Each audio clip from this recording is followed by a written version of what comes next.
Welcome back to our YouTube channel R education classes for teacher. दोस्तों आज की इस वीडियो में हम डिस्कस करने वाले हैं skeleton system, locomotion and movement chapter का एक जो लास्ट टॉपिक बचता है इसे स्केलेटन सिस्टम कहते हैं, जिसमें हम टाइप्स ऑफ स्केलेटन सिस्टम पढ़ते हैं। हाँ, और कितने कितने बोन्स हमारे बॉडी में होते हैं, उन सबके नाम्स क्या हैं, उनके लोकेशंस क्या है हमारे बॉडी में, ये सब पढ़ते हैं। ज्वाइंट्स जो होते हैं, कौन कौन से ज्वाइंट्स है, हाइंड ज्वाइंट हो गया, सैडल ज्वाइंट हो गया, पायोड ज्वाइंट हो गया, फाइब्रस ज्वाइंट होता है, कई प्रकार के ज्वाइंट्स पाए जाते हैं।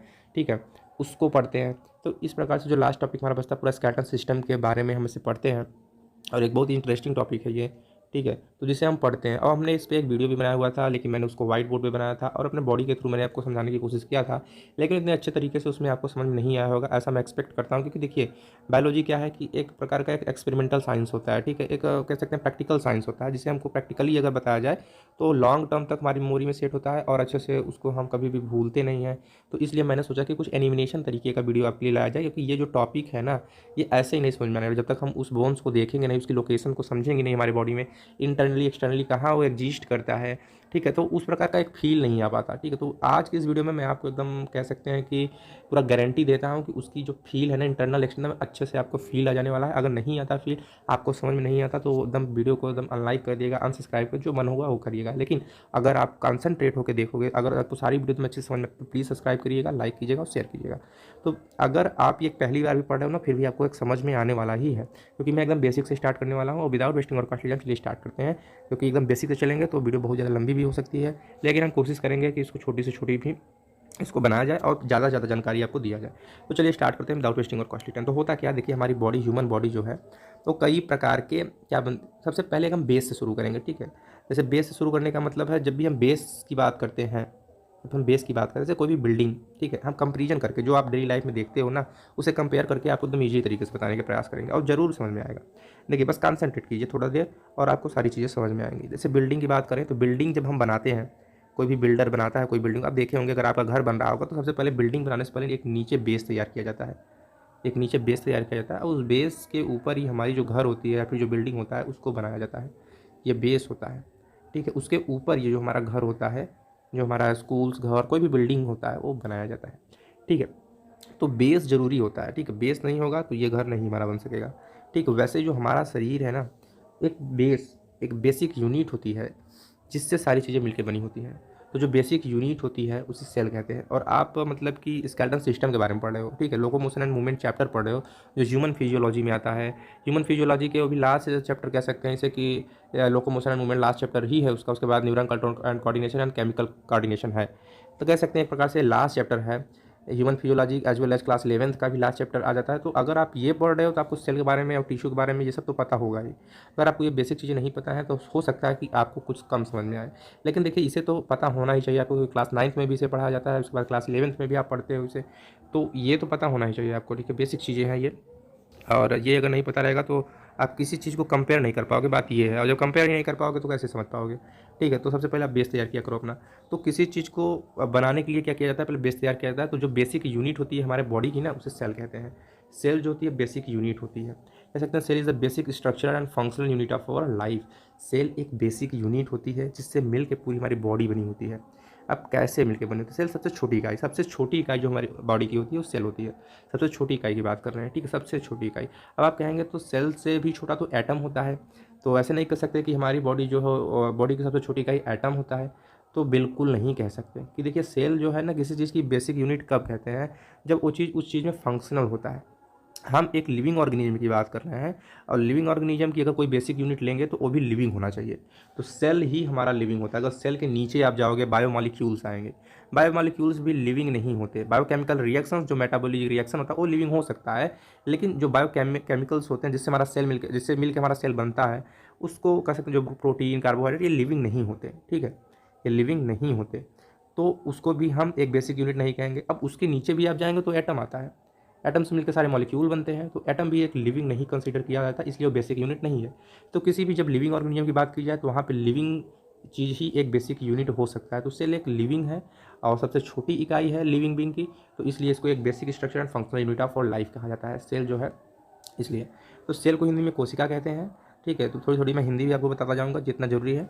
फिर सेल, कई सारे जब सेल्स मिलते हैं तो क्या बनता है, टिश्यू बनता है। टिश्यू को हिंदी में ऊतक कहते हैं, ठीक है। कई सारे सेल्स जब मिलेंगे तो टिश्यू बनाएंगे, यानी ग्रुप ऑफ सेल कह सकते हैं, क्लस्टर ऑफ सेल जब मिलते हैं, कई सारे सेल गुच्छे में जब ऐसे मिलते हैं तो टिश्यू का फॉर्मेशन करते हैं।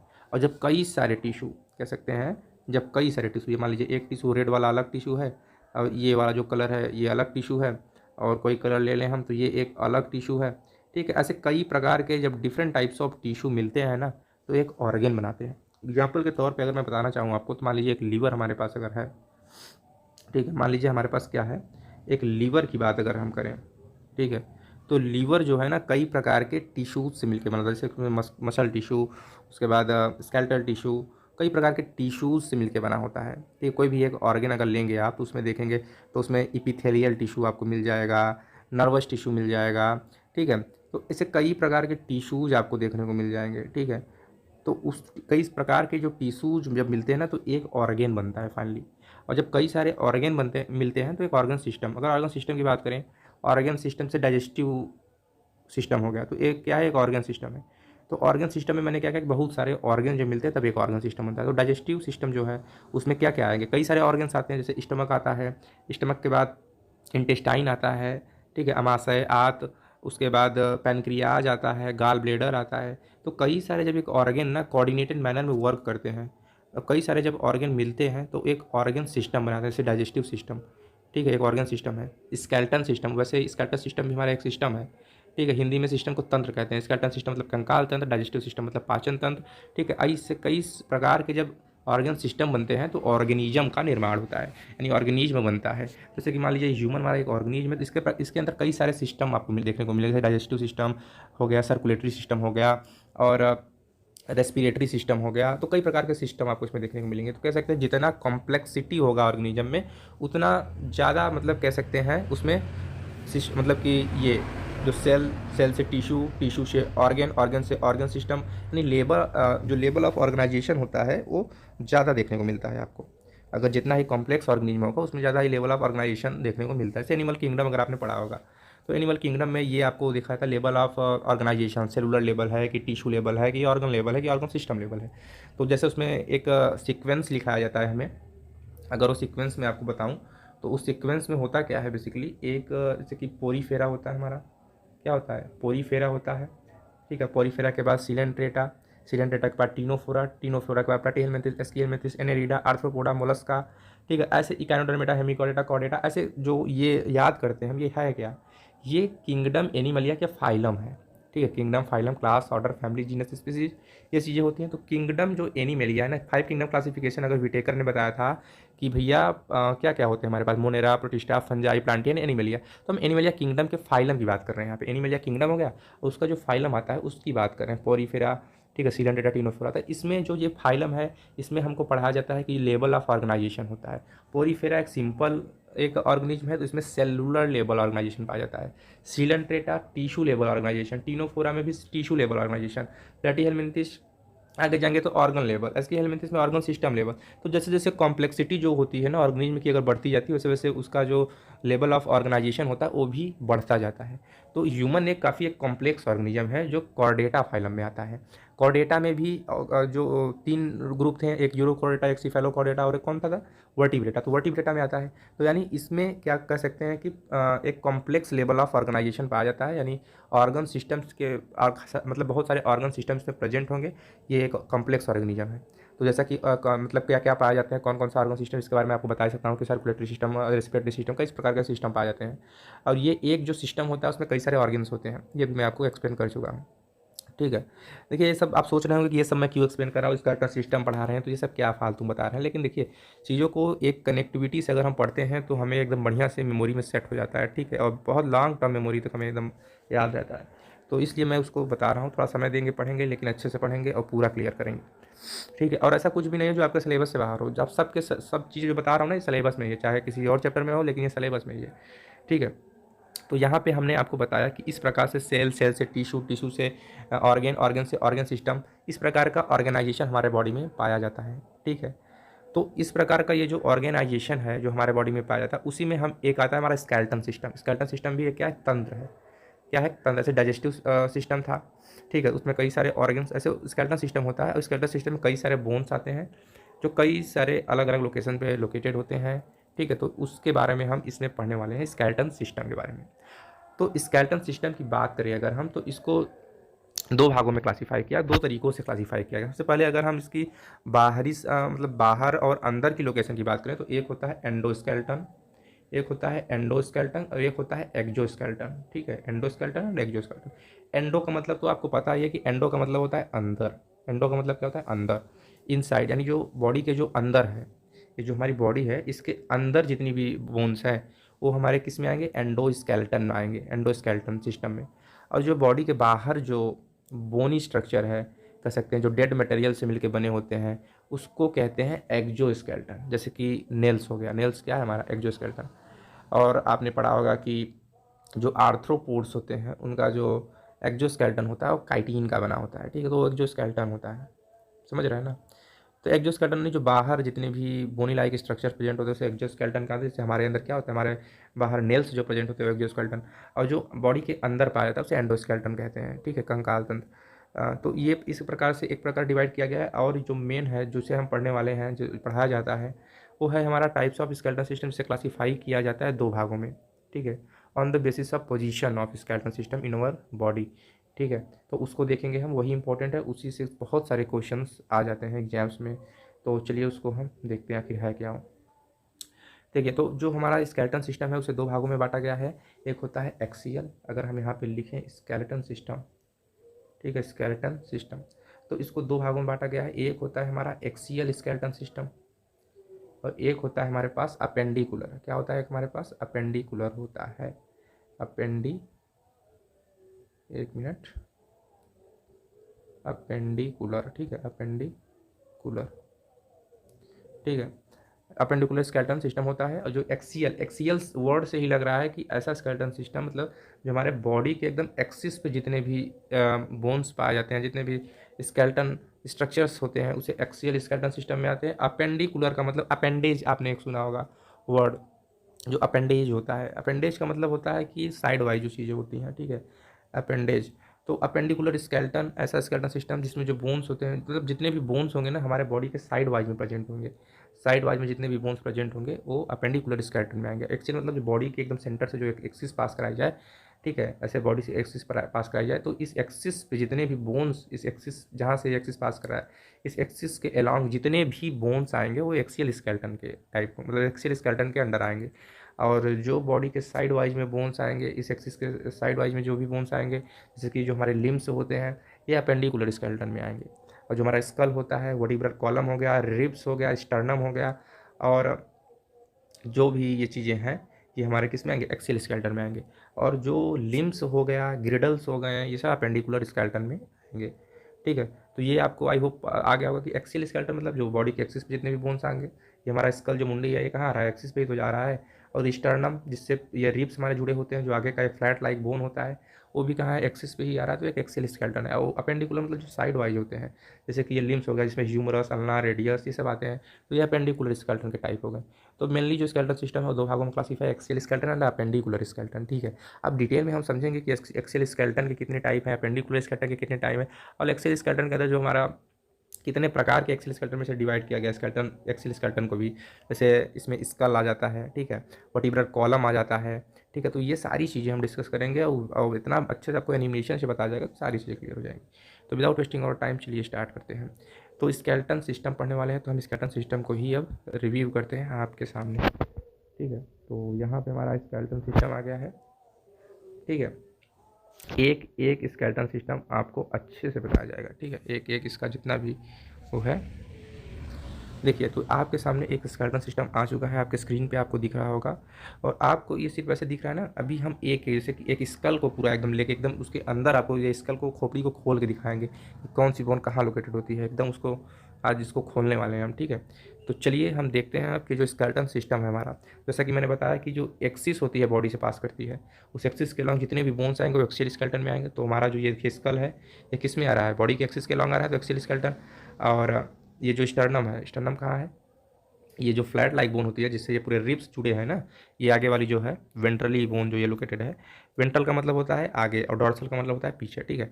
तो ये जो वेंट्रल बोन है हमारा, जो छाती जिसे कहते हैं, कह सकते हैं, तो ये जो फ्लैट ऐसे फ्लैट बोन जो पाई गई है तो जुड़े हैं, इसे स्टर्नम कहते हैं। इसकी जो नंबर्स होती है 1 होती है और ये एक्सिल स्केलेटन के अंडर आता है। और आप देख सकते हो कि ये वर्टिब्रल कॉलम है, वर्टिब्रल कॉलम से रीढ़ की हड्डी कहते हैं रिब के, ठीक है। और इसको घुमा के आप पीछे से भी देख सकते हो, आपको मैं दिखा दूँ एकदम अच्छे से वर्टिब्रल कॉलम, ठीक है। यहाँ से देखिए आप, ये हमारा क्या है, एकदम जूम करके आपको दिखाया जाएगा। ये एक हमारा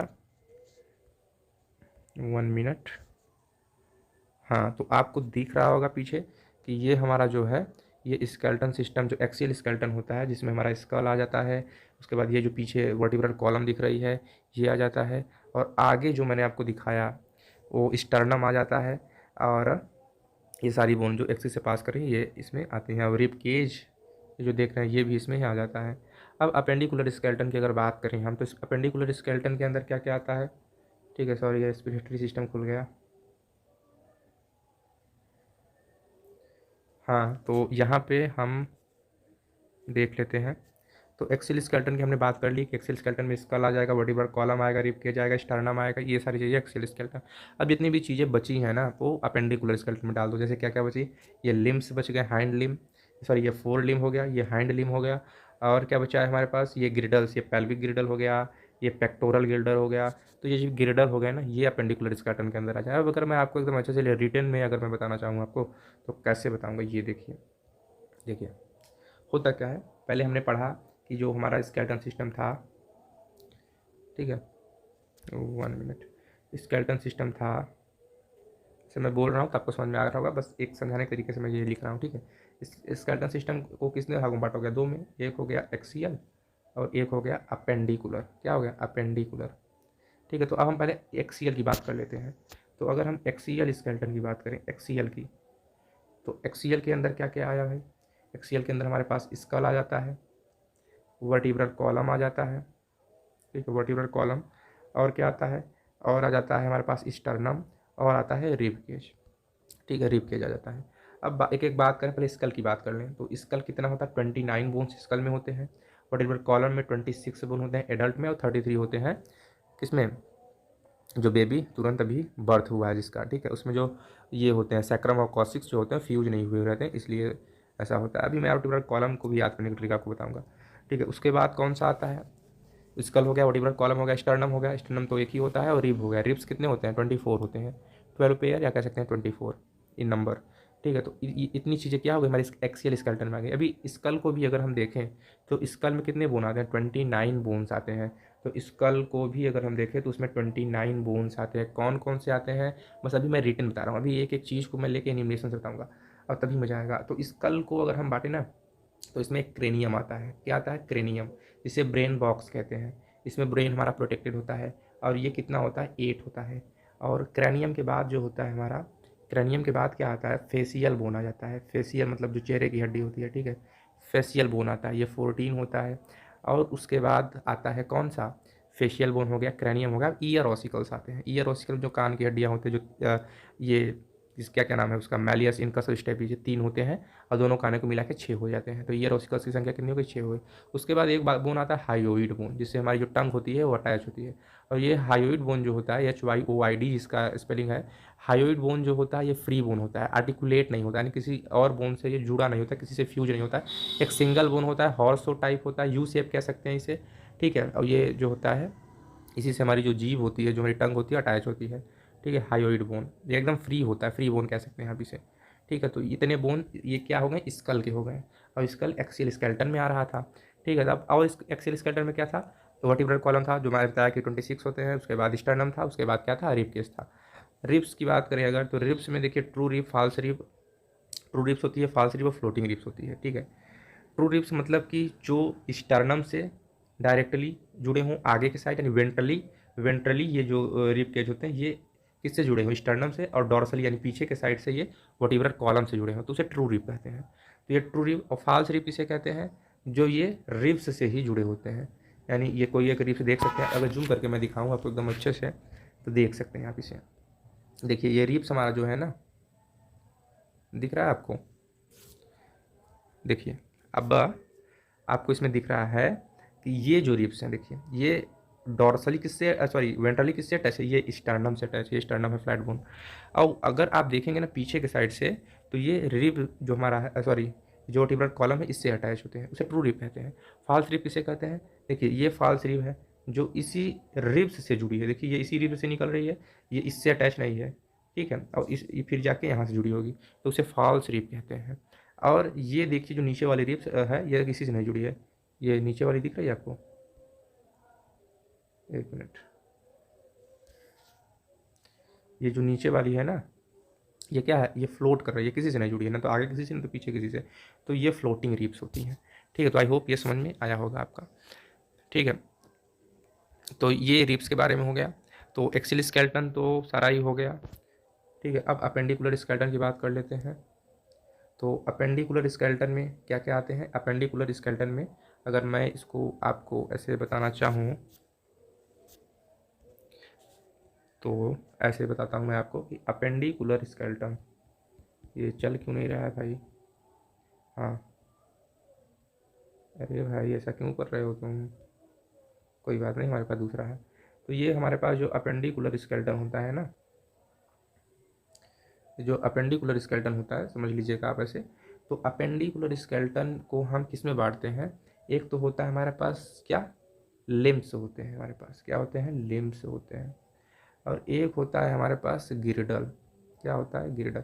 एक्सियल स्केलेटन में अगर आप पूरा काउंट करोगे ना तो उसमें 80 बोन्स आते हैं, स्कल में 29 बोन्स था, 26 वर्टिब्रल कॉलम में था, एक क्या था आपका स्टर्नम था, और 24 रिब्स थे, और एक हायोइड बोन था। पूरा काउंट करोगे तो 80 बोन्स आते हैं एक्सेल स्केलेटन में। पेंडिकुलर में 126 बोन आते हैं, 120 बोन्स लिम्स में आते हैं, और 6 बोन्स आते हैं गिरिडल में। अब कैसे आते हैं, देखिए लिम्स, लिम्स में एक लिम्स की बात करेंगे आप तो उसमें 30 बोन्स आते हैं। हमारे पास कितने लिम्ब है कुल, 2 हाथ और 2 पैर, ठीक है, ये पूरा उसी को तो लिम्स कहते हैं, हैंड लिम्ब फोर लिम्ब, तो 4 हैं, तो 30 इंटू 4 करेंगे तो 120 बोन्स आ जाते हैं कितने, लिम्स में। ठीक है, अभी कहाँ कहाँ आते हैं, कैसे कैसे, सब डिस्कस करेंगे। बस अभी आप ऐसे एक रिटर्न फॉर्म में मैं आपको बता रहा हूँ, अभी जो एकदम अच्छे से बताऊँगा आपको जो प्रैक्टिकली, उसे तो समझाऊंगा ही। तो गिरडल देखिए, गिरडल 2 प्रकार के होते हैं, एक पैल्विक गिरडल होता है, ये गिरडल ये 2 भागों में विभाजित होता है, तो ये कितने हो गए संख्या में 2, तो 2 तो पैल्विक गिरडल हो गया। उसके बाद एक होता है पेक्टोरल गिरडल, पेक्टोरल गिरडल की संख्या कितनी होगी, पेक्टोरल गिरडल की संख्या होती है 4। उसमें क्या क्या आता है, क्लैविकल, और क्या आता है, क्लैविकल आता है आपका, और स्कैपुला आता है। तो क्लैविकल और स्कैपुला 2 बोन हो गए, एक साइड लेफ्ट साइड, और 2 बोन क्लैविकल स्कैपुला जो होती है ये राइट साइड की हो गई। स्कैपुला आपको देखने को, अब बैक साइड देखोगे ना तो एक जो बोन इस शेप में, ये इस शेप में एक बोन आपको उभरी हुई पीछे बैक साइड पीठ की तरफ आपको देखने को मिलती है, इसे स्कैपुला कहते हैं। और जो क्लैविकल होता है इसे ब्यूटी बोन भी कहा जाता है, जो आपको आगे के साइड अपीयर होता है, ये जो होता है, ठीक है, क्लैविकल, ठीक है, उभरा हुआ, ये दोनों बोन्स उभरे हुए दिखाई देते हैं। जो स्कैपुला होता है वो पीछे की तरफ उभरता है, और जो क्लैविकल होता है आगे की तरफ उभरता दिखाई देता है। तो 2 लेफ्ट साइड और 2 राइट साइड, कुल मिला के 4 पेक्टोरल गिल्डर हो गए, जिसमें क्लैविकल और स्कैपुला आता है, 2-2। तो कुल मिला के पेल्विक और ये जो था पेक्टोरल गिल्डर मिला के 6 गिल्डल बोन्स हो गए। ठीक है, तो ये गिल्डल 6 थे और ये लिम्स 120 थे, यानी 120 थे। तो कुल मिला के 126 बोन्स हो गए किसमें, अपेंडिकुलर स्केलेटन में। एक्सियल में कितने थे, 80। अब 80 और 126 को जब आप प्लस करोगे तो कुल मिला के 206 बोन्स टोटल हो जाते हैं जो हमारे ह्यूमन बॉडी में पाए जाते हैं। ठीक है, तो ये आपको समझ में। अब देखिए, अब यहाँ से आपको इंटरेस्टिंग चीज़ें शुरू होने वाली है। ठीक है, एक आपको रिटन फॉर्म में चीज़ें पता चल गई, एक सीरीज में पता चल गई। अब मैं आपको बताऊँगा कि एक एक बोन्स को हम व्यू करके देखेंगे कि कहाँ इसकी क्या चीज़ें इसमें है। स्टूडेंट्स चलिए अब हम बात करेंगे एक्सियल स्केलेटन के स्कल के बारे में। तो स्कल देखिए, हमारे सामने स्कल है, और आपको बता दूं कि यहाँ पे जब देखेंगे आप यहाँ पे, तो ये जो कलर है ना, ये जहाँ जहाँ कलर जाएगा उस बोन्स की हम बात करेंगे, और यहाँ पे जिस बोन्स की बात करेंगे उसका नाम यहाँ पे आपको देखने को मिलेगा। तो इसको ऑब्जर्व करते रहिएगा आप, ठीक है, कि जो जो बोन की बात करेंगे उस पर कलर कलर आ जाएगा, और यहाँ उसका नाम आ जाएगा। तो इस चीज़ दोनों चीज़ को आपको ऑब्जर्व करते रहना है, ठीक है, और पूरा का पूरा मैं आपको एकदम एनिमेशन से अच्छे से बताऊँगा। चलिए स्टार्ट करते हैं। तो यहाँ पे आपको क्या देखने को मिलेगा, सबसे पहले हम बात करेंगे अपने फ्रंटल बोन के बारे में। जो हमारा फॉरहेड होता है, जो माथा होता है, वो जो बोन उस पर होती है वो होती है कौन सी, फ्रंटल बोन उसे कहते हैं। और वो कौन सी बोन है, ये वाली देखिए, ये वाली जो बोन है इसे फ्रंटल बोन कहते हैं, ठीक है, क्या कहते हैं इसे, फ्रंटल, फ्रंटल बोन कहते हैं, ठीक है। ये हमारी फ्रंटल बोन है, यहाँ पे देखिए आपको देखने को मिल जाएगा फ्रंटल बोन इसका नाम, ठीक है, ये फ्रंटल बोन हो गया हमारा। अब फ्रंटल बोन को हम हटाएंगे, ठीक है, फ्रंटल बोन को हम हटा के देखेंगे। और पहले हटाने से पहले हम सारा पूरा ऊपर ऊपर का जो बोन है पहले उसको देख लेंगे, ठीक है। तो फ्रंटल बोन हो गया हमारा। अब इधर आएंगे तो देखेंगे फ्रंटल बोन के बाद ये बोन आता है हमारा क्या, पैराइटल बोन आता है, ठीक है, पैराइटल बोन आता है ये। और ये 2 संख्या में होती है, जो पैराइटल बोन होती है ये 2 संख्या में होती है, ठीक है। यहाँ पे जो जॉइंट होता है उसे सूचर, जो सूचर कहते हैं, ठीक है। यहाँ पे कुछ इस प्रकार का ऐसे जॉइंट होता है जो इसे 2 भागों में विभाजित करता है। ये left parietal bone, right parietal bone, ठीक है। और ये जो जॉइंट होता है इसे फाइब्रस जॉइंट कहते हैं, इसे सूचर कहते हैं, ठीक है। और यहाँ पे ये 2 पैराइटल बोन हो गए हमारे पास। अब एक हो गया आगे का जो फ्रंटल बोन हो गया। अब हम बात करेंगे किसके बारे में, पीछे जो हमारे पीछे का जो है एरिया, हेड के जो पीछे का एरिया होता है ये होता है ऑसिपिटल बोन, ठीक है। और ये ऑसिपिटल बोन जो होती है ना ये नीचे तक पूरा एक्सटेंड करती है, यहाँ तक देखिए ये पूरा कलरफुल एरिया दिखा रहा है, पूरा ऑसिपिटल बोन है। और इस ऑसिपिटल बोन में आप देखोगे कि एक नीचे की तरफ इसमें एक क्या होल पाया जाता है, ठीक है। एक ये होल पाया जाता है इस होल को फोरामेन मैग्नम कहते हैं। इस होल को क्या कहते हैं, फोरामेन मैग्नम कहते हैं, जिससे जो स्पाइनल कॉर्ड होती है, जो ब्रेन की जो नर्व्स होती है ये स्पाइनल कॉर्ड से हमारी जुड़ी होती है, ठीक है, स्पाइनल नर्व से जुड़ी होती है, ठीक है। इसे फोरामेन मैग्नम कहते हैं। तो ये ऊपर ऊपर की जितनी भी बोन्स थी हमने डिस्कस कर लिया। एक बार फिर से मैं आपको अगर बताना चाहूँ तो देखिए ये हमारा जो था क्या था, अभी और भी है। तो ये फ्रंटल हो गया, ये हमारा पैराइटल हो गया, और ये पीछे वाला ऑसिपिटल हो गया। अभी इधर भी होता है, ये कौन सा होता है, ये टेम्पोरल बोन इसे कहते हैं, क्या कहते हैं, टेम्पोरल बोन कहते हैं। और यहाँ पे ये जो बोन होती है इसे स्फेनॉइड बोन कहते हैं। कौन सी बोन, स्फेनॉइड बोन। तो स्कल जो होता है उसमें क्या कहता है, क्रेनियम था, ठीक है, क्रैनियम था, क्या क्या कितने बोन्स थे, 8 बोन थे। तो सारे को देख लिया हमने। एक था फ्रंटल और 2 बोन पैराइटल हो गए। और ये 2 बोन कौन से हो गए, ये एक टेम्पोरल बोन लेफ्ट साइड का और एक राइट साइड का, ये भी 2 हो गया। तो 2 2 4 और 5 बोन हो गए। अब 3 बोन अभी बचे, एक हो गया हमारा ऑसिपिटल बोन, तो कितने हो गए, 6 बोन हो गए। अब 2 बोन कौन सा हो गया, अब एक हो गया हमारा स्फेनॉइड बोन। एक स्फेनॉइड बोन पूरा, ये एक पूरा बोन ही होती है, एक ही संख्या में होती है। और एक होता है इथेमॉइड बोन होता है जो अंदर की तरफ होता है। अब उसे अंदर भी हम आपको दिखाएंगे, अंदर भी हम आपको दिखाएंगे। तो ये क्या था, फ्रंटल को अब खोलेंगे हम, ठीक है। फ्रंटल को खोल दिया हमने, इसको नीचे करेंगे। और यहाँ पे हम ढूंढ रहे हैं किसे, ये तो स्फेनॉइड बोन था हमारा। स्फेनॉइड बोन को भी हम देख चुके हैं, तो इसको हटाएंगे। ये जो नीचे वाली बोन है इसे इथेमॉइड बोन कहते हैं, जो ग्रीन कलर की दिख रही है आपको ना, ये इथेमॉइड बोन होती है। तो ये पूरा क्या हो गया, क्रैनियम हो गया, 8 बोन्स इसमें हो गए, स्फेनॉइड, इथेमॉइड, ठीक है। पूरा क्रैनियम में क्या क्या था, frontal, parietal, temporal, occipital, sphenoid, इथेमॉइड, ये सारी चीज़ें हो गई। फ्रंटल 1 था, पैराइटल 2 था, ऑसिपिटल 1 था, टेम्पोरल 2 था, उसके बाद स्फेनॉइड, इथेमॉइड 1 था। तो कुल मिला के 8 बोन्स हमारी हो गई क्रैनियम की। उसके बाद क्रैनियम जो होता है, क्रैनियम तो हो गया हमारा 8 बोन। क्रैनियम के बाद आता है फेसियल बोन, ठीक है। तो चलिए फेसियल बोन देखते हैं। ये पूरा क्रैनियम हो गया हमारा ऊपर का, ये जो क्रैनियम पूरा हो गया, पूरा ब्रेन बॉक्स पूरा ऊपर का हो गया, ठीक है। तो अब फेसियल बोन पे आते हैं। फेसियल बोन में पहले होता है हमारा नसल बोन होता है, पहले जो होता है हमारा नसल बोन होता है। और ये जो नसल बोन होता है ये भी एक सूचर से जुड़ा होता है, यानी नसल बोन भी 2 भागों में डिवाइड होता है। तो 2 बोन होते हैं नसल बोन में, ठीक है, एकदम क्लियर है। नसल बोन हो गया 2 बोन। उसके बाद हमारे पास क्या होता है, ये वाला जो बोन है, ये वाला जो बोन है इसे मैक्सिला कहते हैं, ठीक है। और ये मूव नहीं करता। अभी जितने भी बोन्स है स्कल में ना, कोई भी मूव नहीं करते, मूवेबल नहीं होते, सारे इमूवेबल होते हैं।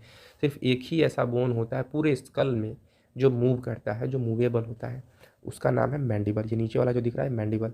अब ऐसे जब आप खोलोगे ना, ये पूरा जो ये जबड़ा है ना, उसे जब खोलोगे, आप खाना खाने के लिए खोलते हो, कुछ भी इंटेक करने के लिए मुंह में अगर खोलते हो, तो ये वाला बोन जो है, ये बोन नीचे की तरफ मूव करता है। और ये बोन जो है फिक्स रहता है अपनी जगह पे, यही नीचे मूव करता है, जिसके कारण आपका जो मुंह होता है खुलता है, ठीक है। अब इसे देख सकते हो, यहाँ पे कुछ ऐसे रख लीजिए और स्केल वगैरह, और देखिए। तो देखेंगे तो जब आप मुंह खोलोगे तो ये वहीं का वहीं रहेगा, लेकिन जब यहाँ पे स्कल रख के चेक करोगे तो ये उस स्कल के नीचे चला जाएगा। यानी यही बोन होता है, मूव करता है, जिसके कारण आप मुंह आपका जो होता है खुलता है, ठीक है। और अगर ये मुंह खुलने में बहुत परेशानी होती है या नहीं खुलता, दर्द होता है, उसी को लॉक जॉ डिजीज़ भी कहते हैं, जो टिटनस के कारण होता है। टिटनस का, अब टिटनस किस बैक्टीरिया के कारण होता है, तो क्लोस्ट्रीडियम टिटेनी, कौन से कह सकते हैं टॉक्सिन के, तो टिटनस पैस्मिन सिक्रीट करने के कारण होता है वो, ठीक है। जब हमें कहीं भी वुंड लग जाता है, घाव लग जाता है, तो जो डस्ट में इसके स्पोर्स होते हैं टिटनस के, क्लोस्ट्रीडियम टिटेनी बैक्टीरिया के, उसके थ्रू वो वुंड में एंटर कर जाएंगे अगर अंदर, टिटनस पैस्मिन नामक एक कह सकते हैं टॉक्सिन रिलीज करते हैं, जिसके कारण जो हमारी हड्डियाँ होती हैं अकड़ जाती हैं, ठीक है। तो उसको कहते हैं टिटनस कंडीशन। इसमें सारी पूरी हड्डियाँ अकड़ जाती हैं, ठीक है, उसमें अकड़न सी हो जाती है। तो ये चीज़ें हैं। तो ये हो गया हमारा क्या, मैंडिबल हो गया, ठीक है। तो मैक्सिला हो गया, मैक्सिला जो होता है ना यह 2 नंबर में होता है, यहाँ से ये डिवाइडेड होता है। यहाँ पे आप देखोगे अगर स्किन में ना, तो यहाँ पे एक गड्ढा टाइप बना होता है और वहीं से ये मैक्सिला 2 में डिवाइड होता है, लेकिन मैंडिबल एक ही होता है। तो मैक्सिला कितना हो गया 2, और मैंडिबल हो गया 1, नसल बोन कितना होता है 2 होता है, ठीक है। पूरे 14 बोन होते हैं फेशियल में, भी गिनते चलो। नसल कितना था, नसल बोन 2 था, ठीक है, नसल बोन कितना था 2 था, और जो मैक्सिला था वो भी 2 था, मैंडिबल बोन 1 है, ठीक है। इतने हो गए बोन, अभी कितने 5 बोन हो गए हमारे पास। अब एक होता है पैलेटाइन बोन। क्या होता है, एक पैलेटाइन बोन होता है जो ऊपर की रूफ होती है, जब मुंह खोलोगे तो मुंह के ऊपर की जो रूफ होती है ना, उसे पैलेटाइन बोन कहते हैं। वो भी 2 ही होता है, ठीक है, वो भी 2 होता है। तो आप काउंट करते रहना और हम आपको दिखाते रहेंगे। तो अगर हम इसको हटाएंगे और इसके ऊपर देखेंगे तो इस यही जो बोन होती है ना, ये वाली बोन, सॉरी ये, इसे पैलेटाइन बोन कहते हैं। और यहाँ लिखा भी है तो आप देख सकते हो उसके ऊपर, ये हमारी क्या है, 1 मिनट, ये बोन जो है ये पैलेटाइन बोन इसे कहते हैं, ठीक है। तो ये पैलेटाइन बोन हो गया हमारा, ये भी 2 होता है, ठीक है। और इसमें एक ओमर आता है बोन जो 1 होता है, ओमर। ओमर मैं आपको दिखाऊं, ओमर ये जो बोन है ये ओमर है, ये देखिए ये बोन, ये जो ग्रीन कलर का दिख रहा है ये ओमर बोन होता है, ये सिंगल होता है। और नसल कोंकाई भी होती है, नसल कोंकाई शायद रिप्रेजेंट नहीं किया है, तो नसल कोंकाई भी हमारी एक फेशियल बोन होती है, ठीक है, वो भी आती है, ठीक है। नसल कोंकाई हो गया। और फेशियल बोन में क्या क्या चीज़ें आती हैं, तो फेशियल बोन में और आपका नसल कोंकाई आता है, ओमर हो गया, और तो सारी चीज़ें हो गई। यहाँ पे ये जो लेक्राइमल होती है, इसका इसमें दिख नहीं रहा है, लेकिन ये जो गड्ढा टाइप है ना, ये जो बोन होती है ये जाइगोटीमा बोन होती है, ये फेशियल बोन में आती है। और ये जो गड्ढा टाइप ये जो बन दिख रहा है ना, ये इधर साइड का, इसमें जिसमें हमारा जो आई बॉल होता है वो फिक्स होता है, उसे लेक्राइमल जो होता है ना, उसे लेक्राइमल बोन वो होता है। तो ये दो जो जैक्टिमा होती है बोन और जो लेक्राइमल होता है, ये भी 2 की संख्या में होते हैं। तो ये पूरा क्या हो गया, हमारा फेशियल बोन हो गया, ये क्रेनियम हो गया। अब बच्चा क्या है हमारे पास, ईयर ऑसिकल बचे हैं। ईयर ऑसिकल मैंने बता ही दिया आपको, उसमें कुछ बताना है नहीं कि मैलियस इनकस और स्टेपिस 3 ही बोन होते हैं, और मैलियस इनकस स्टेपिस 3 बोन होते हैं, ठीक है। और मैरियस हैमर शेप होता है, इनकस एनविल शेप होता है, और स्टेपिस क्या होता है, जो बस में ये पकड़ते हैं ना भी होता है। या फिर ऐसे देखिए, जो बस होता है, जो बस में यात्री होते हैं, जिसे ऊपर से ऐसे खड़े होते हैं जो यात्री, जिसे पकड़े होते हैं ना ये भी शेप का, तो उसे स्टेपिस उसी प्रकार का होता है, और वर्क भी उसी प्रकार का है, ठीक है। हैमर शेप का जो हमारा मैलियस होता है, ईयर ऑसिकल की बात कर रहे हैं, ईयर ऑसिकल में 3 बोन होते हैं, मैलियस इनकस स्टेपिज, और स्टेपिज जो होती है सबसे छोटी बोन होती है, पूरे शरीर की सबसे छोटी बोन कौन सा है, स्टेपिज है। तो मैलियस जो होता है हैमर शेप होता है, यानी हथौड़े के आकार का होता है, और जो हमारा इनकस होता है वो एनविल शेप होता है। एनविल का मतलब समझ रहे हैं, जिसपे मोची कैप, जिसपे वो चीज़ें, जैसे मान लीजिए कभी स्लीपर वगैरह आपका टूटा होगा तो उस पर रख के वो हथौड़े से उसे बीट करते हैं, उस स्लीपर को उसी पे रख के उसे एनविल कहते हैं। आपको स्क्रीन पे भी देखने को मिल जाएगा, ये एनविल है, और इसी पे वो बनाते हैं चीज़ें, ठीक है। तो इसी शेप का हमारा होता है इनकस। और उसके बाद होता है स्टेपिज, जो बताया मैंने आपको। स्टेपिज देखिए इस शेप का होता है, स्क्रीन पे दिख रहा है आपको। और इनका जो वर्क मैकेनिज्म है वो भी ठीक उसी प्रकार से, जिस प्रकार का इनका शेप है। हैमर जो होता है, जो मैलेस होता है, जब साउंड वेव्स आती हैं तो इससे टकराती है मैलस से, तो मैलस जो होता है हथौड़ा होता है, और ये इनकस को बीट करता है। जैसे हथौड़े पे ये मोची मारता है, एनविल पे हथौड़ा मारता है, वैसे ही ये एनविल शेप के जो इनकस है वो मैलस शेप का, जो हैमर शेप का जो मैलस होता है वो बीट करता है। और उसके बाद ये जो इनकस होता है ये स्टेपिज को बीट करेगा, और स्टेपिज फाइनली कोक्लिया में फ्लूइड भरा होता है। फ्लूइड क्या होता है, उसमें रिपल प्रोड्यूस होता है, वाइब्रेशन प्रोड्यूस होता है, जो ऑडिटरी नब तक ब्रेन तक जाता है, ब्रेन उसे समझता है और हमें पता चलता है कि हमने क्या सुना, कौन सी आवाज़ सुनी, ठीक है। तो इस प्रकार का कुछ मैकेनिज्म हमारे अंदर होता है। तो हम डिस्कस कर चुके हैं स्कल के बारे में पूरा एकदम अच्छे से डिटेल में, ठीक है। पूरा अच्छे से चीज़ें समझ चुके हैं, कौन सा बोन कहाँ है, स्फेनॉइड कौन है, टेम्पोरल कौन है, ऑसिपिटल कौन है, क्या चीज़ें कहाँ पे होती हैं, ये हम अच्छे से डिस्कस कर चुके हैं। अब ये जो एक्सियल स्केलेटन क्या क्या था, स्कल था, वर्टिब्रल कॉलम था, चलिए उनको भी डिस्कस करते हैं, और उसके बाद हम अपेंडिकुलर पे चलेंगे। स्केलेटन में अभी तक हमने स्कल डिस्कस किया है, और एक्सियल स्केलेटन में आता क्या क्या था, skull, vertebral column, ribs, sternum, ठीक है। तो स्कल तो डिस्कस कर चुके हैं हम, ये हमारा स्कल था, इसको डिस्कस कर चुके हैं हम। अब आता है वर्टिब्रल कॉलम, ठीक है। तो वर्टिब्रल कॉलम को हम डिस्कस करने जा रहे हैं। तो आप देख सकते हो, ठीक है, यहाँ बैक साइड में हमारे पास एक वर्टिब्रल कॉलम होता है, ठीक है। ये जो हमारे पास यहाँ पे देखने को आपको मिलेगा, ये ये जो देख रहे हैं आपने, ये वर्टिब्रल कॉलम है। तो हमने बताया था आपको, स्कल में आपको पढ़ाते समय हमने बताया था कि ऑसिपिटल जो होता है, जो पीछे वाली ये जो बोन होती है ऑसिपिटल, इसके नीचे होल होता है जिसे फोरामन मैग्नम कहते हैं, जहाँ से जो ब्रेन की नर्व होती है स्पाइनल कॉर्ड से जुड़ी होती है। तो जो स्पाइनल कॉर्ड होता है ना, वो कहाँ प्रोटेक्टेड होता है? वर्टिब्रल कॉलम में प्रोटेक्टेड होता है। तो अगर जो हमारा ब्रेन है वो स्कल से प्रोटेक्टेड है, और जो स्पाइनल कॉर्ड है वो किससे प्रोटेक्टेड है? वर्टिब्रल कॉलम से प्रोटेक्टेड है। तो अगर ब्रेन और स्पाइनल कॉर्ड का कनेक्शन है आपस में, तो स्कल और वर्टिब्रल कॉलम का भी कनेक्शन होगा। ठीक है, कि वो उसको प्रोटेक्ट करता है, वो उसको प्रोटेक्ट करता है। तो दोनों के पास प्रोटेक्शन होने का, दोनों के पास क्या होगा? रिलेशन होगा उनके बीच, यानी वो जुड़े होंगे एक दूसरे के बीच। तो यहाँ पे इसका जो है वर्टिब्रल कॉलम से जुड़ा होगा, और आपको यहाँ से देखने को मिल सकता, देखिए यहाँ पे ये जुड़ा हुआ है। और जो वर्टिब्रल कॉलम है ना, इसके कुछ रीजन्स होते हैं, जैसे ये यहाँ से जो ये नेक रीजन होता है इसे सर्वाइकल बोन, ऐसे सर्वाइकल कहते हैं। उसके बाद ये जो पूरी जिसमें लंग्स वगैरह आते हैं, जिसे हम थोरेसिक कैविटी कहते हैं, क्योंकि यहाँ पे ये जो वर्टिब्रल कॉलम है, यहाँ थोरेसिक रीजन वर्टिब्रल कॉलम का पाया जाता है। तो वर्टिब्रल कॉलम की अगर हम बात करें तो इसमें सर्वाइकल एक आता है, एक थोरेसिक आता है, उसके बाद एक लंबर रीजन आता है, एक सैक्रम रीजन आता है, और एक कॉक्सिक्स रीजन आता है। ये 5 रीजन आते हैं वर्टिब्रल कॉलम में।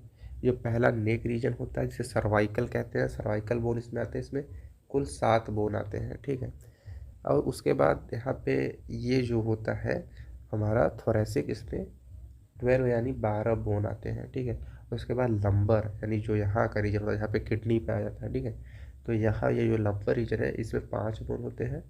और सैक्रम में भी यहाँ पे कितने होते हैं? ठीक है, सैक्रम में भी यहाँ पे कितने होते हैं? 5 बोन होते हैं। और कॉसिक्स में 4 बोन होते हैं। ठीक है, कॉसिक्स में भी कितने होते हैं? 4 बोन्स पाए जाते हैं। ठीक है, सो फ्रेंड्स, यहाँ पे जो नेक रीजन पे था ये सर्वाइकल, उसके बाद ये थोरेसिक, ये लंबर, ये सैक्रम, और ये कॉसिक्स, नीचे वाला जो टेल बोन होता है हमारा कॉसिक्स होता है। अभी जूम करके आपको मैं दिखाऊंगा कैसा होता है। तो यहाँ पे सर्वाइकल कितने होते हैं? 7 होते हैं, थोरेसिक 12 होते हैं, लंबर 5, सैक्रम 5 और कॉसिक्स 4 होते हैं। एडल्ट की बात मैं नहीं कर रहा हूँ, अभी मैं बात कर रहा हूँ कि आफ्टर बर्थ, अभी जो चाइल्ड होते हैं, जन्म के जो जन्मजात शिशु होते हैं उनमें होते हैं। एडल्ट में भी कुछ ऐसी ही चीज़ें होती हैं, बस सैक्रम जो होता है ये फ्यूज होके एक बोन बन जाता है। ये 5 बोन जो होता है सैक्रम, ये एक बोन बन जाता है। और ये कॉजिक जो 4 बोन होता है ये भी ये फ्यूज होके एक बोन बना देता है। यानी यहाँ पे जो 26 बोन होते हैं एडल्ट में, 26 वर्टिब्रल कॉलम होते हैं एडल्ट में, और 33 वर्टिब्रल कॉलम होते हैं हमारे जन्मजात शिशु में। ठीक है, न्यूली बॉर्न चाइल्ड में। ठीक है, तो यहाँ में ये चीज़ें देखने को हमको मिलती है। न्यूली बॉर्न चाइल्ड में इसलिए 213 बोन्स होते हैं, और हम लोग में 206 बोन्स होते हैं यानी एडल्ट में। ठीक है, तो इसको याद करने की ट्रिक मैं बताऊँगा आपको। तो 712 और 554 ऐसे याद कर सकते हैं आप, और एडल्ट के लिए 712 511। ठीक है, और इसे याद कर सकते हैं CT, ठीक है, CT cervical thoracic lumbar, CT-LSC। ठीक है, CT-LSC, CT-LSC से याद कर सकते हैं cervical thoracic lumbar, sacrum cos x 712 511 adult के लिए। और लड़कों के लिए जो न्यूली बॉर्न चाइल्ड है, जो जन्मजात शिशु है, उनके लिए 712 554। सर्वाइकल यानी जो नेक रीजन में 7 बोन, थोरेसिक में 12, लंबर में 5, सैक्रम में कितना? 1, और कॉसिक्स में भी 1। तो इस प्रकार से आप लर्न कर सकते हो। तो इसमें वर्टिब्रल कॉलम जो होता है हमारा कवर हो गया है। ठीक है, स्कल भी कवर हो गया है। तो अब आती है किसकी बारी? रिब्स और स्टर्नम। तो स्टर्नम तो एक ही बोन होता है जो फ्लैट बोन होता है, लेकिन हम उसको भी बताएंगे आपको। ठीक है, ये वाली बोन, ये जो फ्लैट बोन देखने को मिल रही है आपकी, जिसके वेंट्रली जिससे रिब्स अटैच होते हैं, यानी आगे की तरफ से जो रिब्स होते हैं ये स्टर्नम से अटैच होते हैं। ये जो फ्लैट बोन है इसे स्टर्नम कहते हैं, जो कितनी संख्या होती है? 1 होती है। और रिब्स हमारा जो होता है एक्सेल स्केलेटन का ये भी हो है, तो ये कितने होते हैं? 12 पेयर्स होते हैं, और 24 ही नंबर होते हैं। ठीक है, रिब्स हो गया, वर्टिब्रल कॉलम हो गया, स्कल हो गया। ठीक है, तो रिब्स की बात करें तो एक ट्रू रिब्स होता है, एक फॉल्स रिब्स और एक फ्लोटिंग रिब्स होता है। ट्रू रिब्स वो रिब्स होते हैं जो जो क्या है, स्टर्नम से आगे की तरफ स्टर्नम से जुड़े हैं, और पीछे की तरफ से यानी डॉर्सली वर्टिब्रल कॉलम से जुड़े होते हैं। फॉल्स रिब वो रिब्स होते हैं जो अपने ही रिब्स से जुड़े होते हैं। देखिए ये जो है फॉल्स रिब है, ये डायरेक्टली स्टर्नम से नहीं जुड़े होते हैं, ये जो उसके ऊपर वाले रिब्स होते हैं उससे जुड़े होते हैं, और उसके ऊपर वाले स्टर्नम से जुड़े होते हैं, तो डायरेक्टली स्टर्नम से नहीं जुड़े होते हैं, और ये आगे आके फिर इसमें आर्टिकुलेट हो जाते हैं। इसे फॉल्स रिब कहते हैं। और फ्लोटिंग रिब्स क्या होते हैं? फ्लोटिंग रिब्स जो किसी से नहीं जुड़े होते हैं, ठीक है, फ्रीली होते हैं, जैसे यहाँ पे आपको दिखने को मिल जाएगा, ये फ्लोटिंग रिब्स होते हैं। तो ये 3 प्रकार के रिब्स हमको देखने को मिल जाते हैं, ठीक है। 2 फ्लोटिंग रिब्स देखने को मिल जाएगी, उसके बाद आपको ट्रू रिब्स और फॉल्स रिब्स देखने को मिल जाएगी, ठीक है। तो ये सारे कितने हो गए हमारे रिब्स हो गए, ठीक है, जिसे हिंदी में पसलियाँ कहते हैं। तो जो एक केज लाइक स्ट्रक्चर होता है ठीक है, जिसमें हमारा लंग्स प्रोटेक्टेड होता है, तो ये हो गया रिब केज। और ये 24 इन नंबर एंड 12 पेयर होता है। तो ये भी हो गया हमारा, यानी एक्सियल स्केलेटन यहाँ पे कंप्लीट होता है। अब आते हैं अपेंडिकुलर स्केलेटन पे। तो अपेंडिकुलर स्केलेटन में क्या होगा, लिम्स आता है हमारा। तो लिम्स में क्या आएगा, एक फोर लिम्ब, हाइंड लिम्ब आ जाएगा और गिरडल आ जाता है। गिरडल में भी 2 आते हैं, एक पेल्विक एक पेक्टोरल गिरडल। चलिए विदाउट वेस्टिंग क्वेश्चन टाइम जल्दी जल्दी से डिस्कस करते हैं और पूरा एकदम अच्छे से समझेंगे, ठीक है। तो यहाँ पे आपको देखने को मिलेगा दोस्तों कि ये हमारा जो है ये हैंड, ऐसी जो हैंड यानी जो पैर और हाथ होता है इसी को लिम्स कहते हैं। तो जो हाथ होता है इसको फोर लिम्ब कहते हैं, जो हमारा हाथ होता है इसे फोर लिम्ब कहते हैं, और जो पैर होता है उसे हैंड लिम्ब कहते हैं।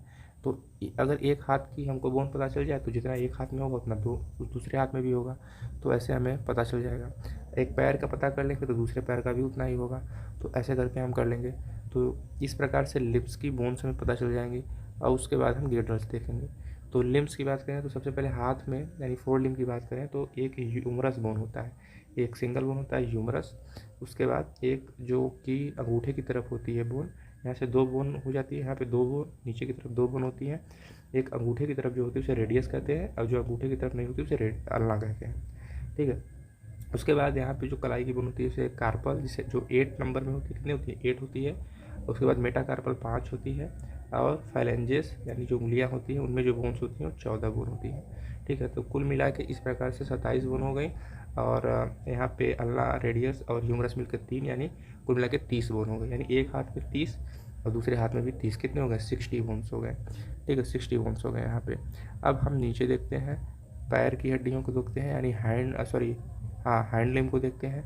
तो हैंड लिम्ब में हमें देखने को मिल जाएगा, हैंड लिम्ब में भी 30 ही बोन होती हैं, ठीक है। तो उसको मैं बता दूँ आपको कैसे 30 बोन होती हैं। यहाँ पे जो सबसे लंबी बोन होती है वो होती है फीमर, पूरे जो बॉडी की सबसे लंबी बोन होती है फीमर, तो एक फीमर हो जाता है। उसके बाद ये जो घुटने के, जिसे हम टखना कहते हैं ना, ये पैटेला, एक पैटेला बोन होती है घुटने पे। और उसके बाद ये 2 बोन में यहाँ नीचे देखने को मिलेगी, एक टिबिया एक फिबुला होती है। और उसके बाद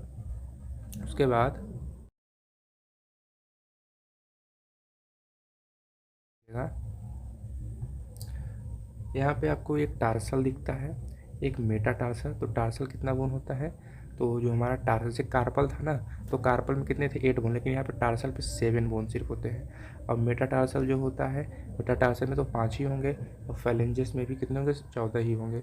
सिर्फ यहाँ पे से कार्पल में 8 था, तो यहाँ टार्सल में सिर्फ 7 होते हैं। ये जो एक बोन का मैनेजमेंट है ना, ये पैटेला में हो जाता है, पैटेला जो एक बोन थी ये ऐड हो जाता है। तो कुल मिला के इसमें भी 30 बोन होते हैं, यानी एक पैर में 30, दूसरे पैर में भी 30, यानी यहाँ भी 60 बोन्स हो गए। यानी लिम्ब कुल मिला के 120 होते हैं। लिम्ब में कितने बोन होते हैं 120 बोन हो गए, ठीक है, लिम्ब में 120 बोन हो गए, ठीक है। अब उसके बाद बचता क्या है, गिरडल। अब हमारे पास बचता है गिरडल। गिरडल मैंने बताया था एक पेक्टोरल गिरडल होता है, एक पेल्विक गिरडल होता है। सबसे पहले हम पेक्टोरल गिरडल की बात कर लेते हैं। तो चलिए हम फिर से ऊपर चलेंगे, क्योंकि पेक्टोरल गिरडल तो ऊपर ही पाया जाएगा, ठीक है। तो यहाँ पे इसको मूव किया जाए। अरे वो रामलाल कहाँ भाग रहे हो, देखो रामलाल भाग रहा है। ये होता है हमारा पूरा पेक्टोरल गिल्डर। ये जो आगे की तरफ होती है इसे क्लेविकल बोन कहते हैं, और क्लेविकल होती है ब्यूटी बोन, ठीक है, जो आगे की तरफ में उभरी हुई दिखती है इसे ब्यूटी बोन भी कहते हैं, इसे क्लेविकल। तो पेक्टोरल गिल्डर में 4 बोन आती हैं, एक क्लेविकल बोन, और पीछे की तरफ एक ट्रायंगुलर बोन होती है, इसे स्कैपुला कहते हैं। पीछे की तरफ भी मुझे अगर टर्न करके अगर आपको दिखाऊं, पीछे की तरफ भी अगर मैं आपको टर्न करके दिखाऊं, तो ये देखिए, ये हमारी जो ट्रायंगुलर बोन पीछे की तरफ बैक साइड जो उभरी हुई हमें दिखती है उसे स्कैपुला बोन कहते हैं, ये वाली बोन जो होती है। तो यानी एक स्कैपुला, एक क्लेविकल इस साइड लेफ्ट साइड, और एक राइट साइड, यानी 2 2 4 बोन, यानी पेक्टोरल गिल्डर कितना होता है, कुल मिला के 4 बोन होते हैं, ठीक है, कुल मिला के 4 बोन पेक्टोरल गिल्डर। अब पेल्विक गिल्डर की बात करें तो पेल्विक गिल्डर में 2 होती हैं, पेल्विक गिल्डर में कितनी होती हैं 2 बोन होती हैं। पेल्विक गिल्डर नीचे की तरफ होगा, ये है हमारा पेल्विक गिल्डर, ठीक है। पेल्विक गिल्डर में कितनी बोन होती हैं, तो कितनी हो गई 2 बोन। तो कुल मिला के गिल्डर की कितनी बोन हो गई 4 बोन पेक्टोरल गिल्डल में प्लस 2 बोन पेल्विक गिल्डल में, कुल मिला के 6 गिल्डल की बोन हो गई। तो गिल्डल और लिम्ब कुल मिला के कितने हो गए 126 बोन। तो 126 बोन जो होते हैं वो अपेंडिकुलर स्केलेटन में पाए जाते हैं और एक्सियल में 80 बोन्स पाए जाते हैं, कुल मिला के 206 बोन्स हो गए। ठीक है, तो ये हो गया पूरा अपेंडिकुलर स्केलेटन। और जो मैंने एक्सेल स्केलेटन की हम बात कर चुके हैं, पेंडिकुलर की भी बात कर चुके हैं, तो पूरे 206 बोन्स यहाँ कंप्लीट होते हैं। सो फ्रेंड्स आज के इतना ही, मिलते हैं अगले वीडियो में। धन्यवाद। अगर आपको वीडियो अच्छी लगी है तो शेयर कीजिए, लाइक कीजिए और चैनल को सब्सक्राइब कीजिए। अगर आपको ऐसी animation video, circulatory system, respiratory system और भी कई सारे जो हमारे सिलेबस में चीज़ें हैं अगर चाहिए तो कमेंट कर सकते हैं। यहाँ पर इतना ही, मिलते हैं अगले वीडियो में। धन्यवाद।